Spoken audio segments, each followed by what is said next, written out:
Friends, स्वागत आहे तुमचं माझ्या यूट्यूब चॅनलमध्ये. आज आपण शिकणार आहोत इयत्ता 8वीचा पहिला topic living world and classification of microbes.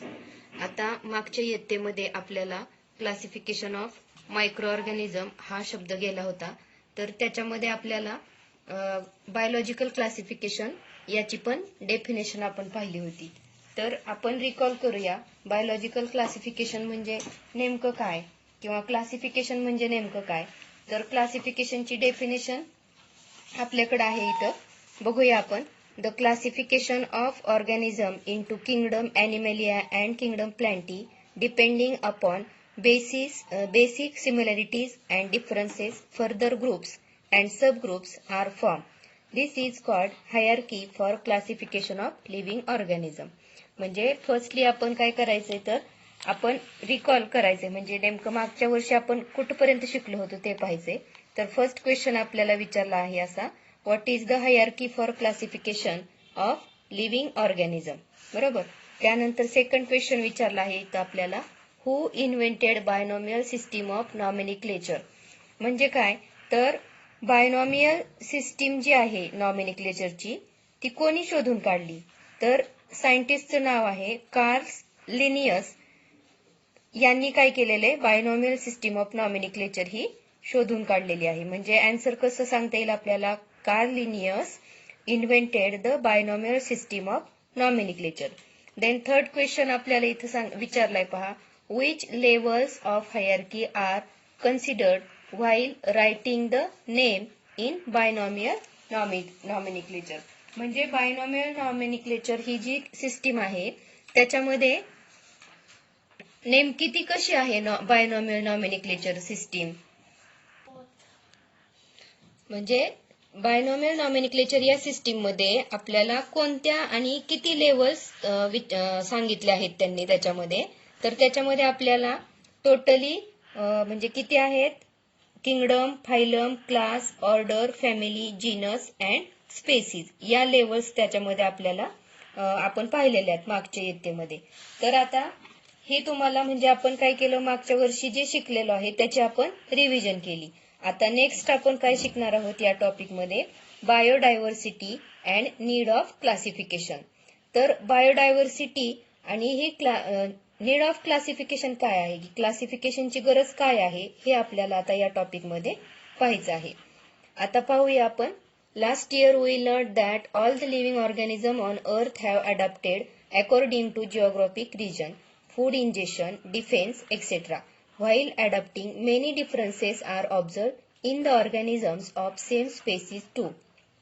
According to 2011 census, around 87 million species of living organisms are found on the earth, including land and sea. To study such a vast number, it was essential to divide them into groups.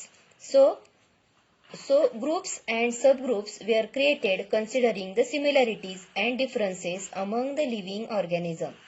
म्हणजे biodiversity and need of classification, नेमकं क्लासिफिकेशनची गरज का आहे, तर आपल्या पूर्ण पृथ्वीवरती खूप मोठ्या प्रमाणामध्ये लिव्हिंग ऑर्गॅनिझम प्रेझेंट आहेत.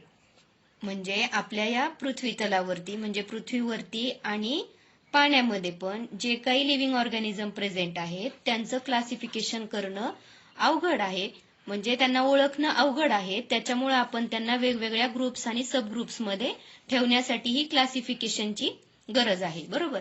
तर त्याची डेफिनेशन काय सांगता येईल आपल्याला, the process of dividing living organisms into groups and sub groups is called biological classification. आता ही झाली डेफिनेशन. म्हणजे बायोलॉजिकल क्लासिफिकेशन म्हणजे नेमकं काय, the process of dividing living organisms into groups and sub groups is called biological classification. Okay. Next, Robert Harding Whittaker 1920 to 1980 was an American ecologist. In 1969 he divided living organisms into 5 groups. म्हणजे Robert व्हिटकर हे जे scientist होते 1920 ते 1980, म्हणजे 1980 पर्यंत त्यांनी काय केलेले, तर लिव्हिंग ऑर्गॅनिझमचं क्लासिफिकेशन हे 5 ग्रुप्समध्ये केलेलं आहे, बरोबर. म्हणजे त्यांनी जी काही सिस्टीम शोधून काढली क्लासिफिकेशनची, ती कशी सांगता येईल आपल्याला, तर 5 किंगडम सिस्टीम त्यांनी काय केलेली, शोधून काढलेली आहे. आता त्याच्या आधी पण काही सायंटिस्टनी काय केलेलं आहे, रिसर्च केलेला आहे. तर इथं आपल्याला हिस्ट्रीमध्ये दिलेलं आहे की त्या कोणते कोणते सायंटिस्ट होते आणि त्यांनी काय रिसर्च केला होता. आता कार्ल लिनियस हे जे सायंटिस्ट होते त्यांनी काय केलेलं आहे, Carl Linnaeus in 1735 divided living world in 2 kingdoms, vegetabilia and animalia. म्हणजे कार्ल लिनियस यांनी 1735 मध्ये 2 किंगडम शोधून काढले होते. कोणते, तर vegetabilia and animalia. Then second, Haeckel in 1866 considered 3 kingdoms. म्हणजे हॅकेल नावाच्या सायंटिस्टनी 1866 मध्ये 3 किंगडम सिस्टीम शोधून काढली. त्याच्यामध्ये कोणते किंगडम्स आहेत, तर kingdom protista, kingdom plants and kingdom animals. Then in 1925 Chatton created 2 groups, prokaryotes and eukaryotes. म्हणजे 1925 मध्ये कॅटन या सायंटिस्टनी काय केलेले, 2 ग्रुप्स त्यांनी डिवाइड केलेले आहेत, प्रोकॅरियोट्स आणि युकॅरियोट्स.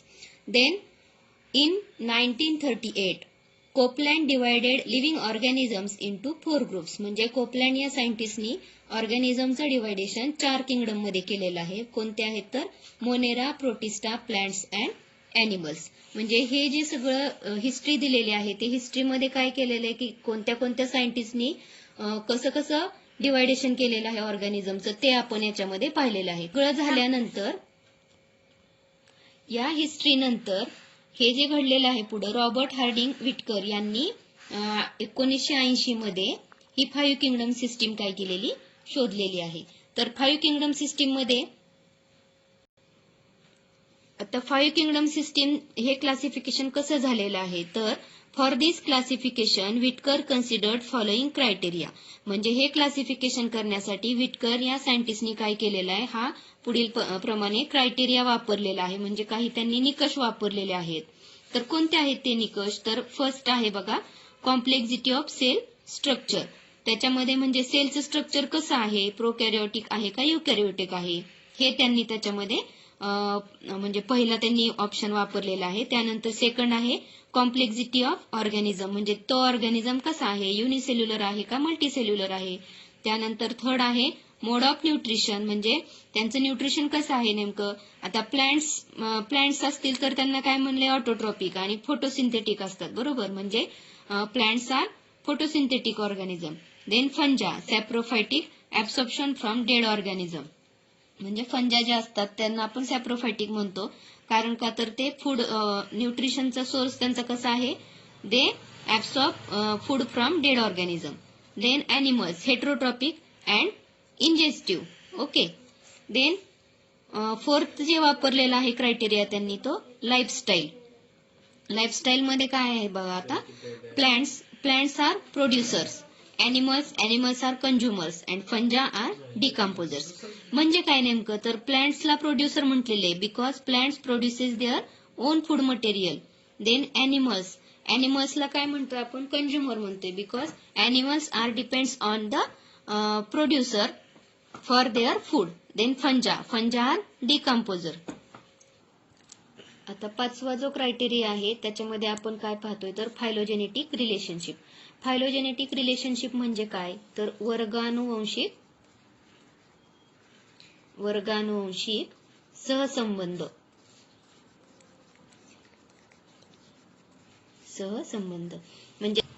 म्हणजे जे काही ऑर्गॅनिझम आहेत, ऑर्गॅनिझमचे वर्ग आहेत, त्या प्रत्येक वर्गांमध्ये काय सहसंबंध आहेत तो कन्सिडर करून त्यांनी काय केलेले, प्रोकॅरियोटिक टू युकॅरियोटिक असे इव्हॉल्व्ह झालेले आहेत ऑर्गॅनिझम. त्यानंतर युनिसेल्युलर टू मल्टीसेल्युलर असे इव्हॉल्व्ह झालेले आहेत ऑर्गॅनिझम. असा एक त्यांनी काय केलेला आहे की मुद्दा मांडलेला आहे त्याच्यामध्ये.